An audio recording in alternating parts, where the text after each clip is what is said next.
వార్తావాణికి స్వాగతం. ఈ కథనాన్ని మీకు అందిస్తున్నది మణి శర్మ.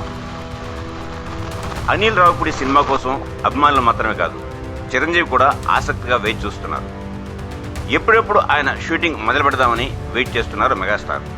దానికి కారణం కూడా లేకపోలేదు. ఈ మధ్యకాలంలో సీరియస్ సినిమాలు ఎక్కువగా చేస్తున్న చిరంజీవి తనకు తాను కొత్తగా చూసుకోవాలి అనుకుంటున్నారు. ముఖ్యంగా అభిమానులు ఒకప్పుడు తనను ఎలా చూశారో అలాంటి సినిమా చేయాలని చాలా రోజులుగా వెయిట్ చేస్తున్నారు చిరంజీవి. కానీ అలాంటి కథ ఏ దర్శకుడు ఆయన దగ్గరకు తీసుకురావడం లేదు. మధ్యలో వాల్తేరు వీరయ్యలో బాబీ కాసేపు అలా వింటేజ్ మెగాస్టార్ని చూపించాడు, కానీ పూర్తి స్థాయిలో మాత్రం కాదు. అందుకే ఇప్పుడు చేయబోయే cinema out and out comedy ఎంటర్టైనర్గా ఉండాలని ఫిక్స్ అయిపోయారు.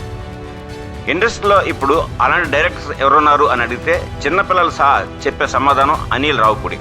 అందుకే ఆయన సినిమా మొదలెట్టాలని అంతగా వెయిట్ చేస్తున్నారు చిరంజీవి.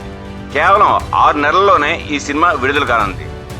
సంక్రాంతి 2026 మాదే అంటూ ఇప్పటికే అనౌన్స్మెంట్ వీడియో కూడా చేశారు. ఇక ఈ సినిమా కోసం చిరంజీవి 25 ఏళ్ల తర్వాత ఒక పని చేయబోతున్నాడు. ఇన్ని సంవత్సరాల్లో ఏ దశలు కూడా చిరంజీవితో అలా చేయించాలని అనుకోలేదు. అప్పట్లో ముగరాజు, దానికి ముందు ఒకసారి మాస్టర్ సినిమాలో చేసిన ఫీట్ ఇప్పుడు మళ్ళీ అనిల్ రావిపూడి కోసం చేయబోతున్నారు చిరంజీవి. అదేంటో ఈ పాటికి మీకు అర్థమై ఉంటుంది.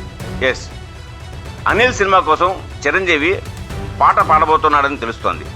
మాస్టర్ సినిమాలో తమ్ముడు తమ్ముడు ఈ తికమక దిగిలే ప్రేమంటే అంటూ అదరగొట్టారు చిరంజీవి.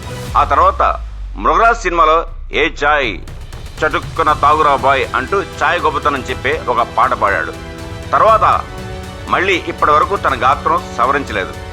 నిజం చెప్పాలంటే అవసరం ఎప్పుడూ రాలేదు. కానీ ఈ నెల తర్వాత తన సినిమాలో చిరంజీవితో పాట పాడించాలని ఫిక్స్ అయిపోయారు అనిల్ రావిపూడి.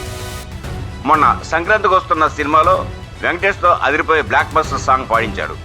సినిమాకు ఆ పాట బాగా హెల్ప్ అయింది. ఇప్పుడు సేమ్ సీన్ చిరంజీవితో కూడా రిపీట్ చేయించాలని చూస్తున్నాడు ఈ దర్శకుడు. బీమ్స్ కూడా చిరు కోసం అదిరిపోయే ట్యూన్ రెడీ చేస్తున్నాడట. మెగాస్టార్ ఇమేజ్ సరిపోయేటట్టు పక్కా కమర్షియల్ మాస్ బీట్స్ ఇస్తున్నాడు బీమ్స్.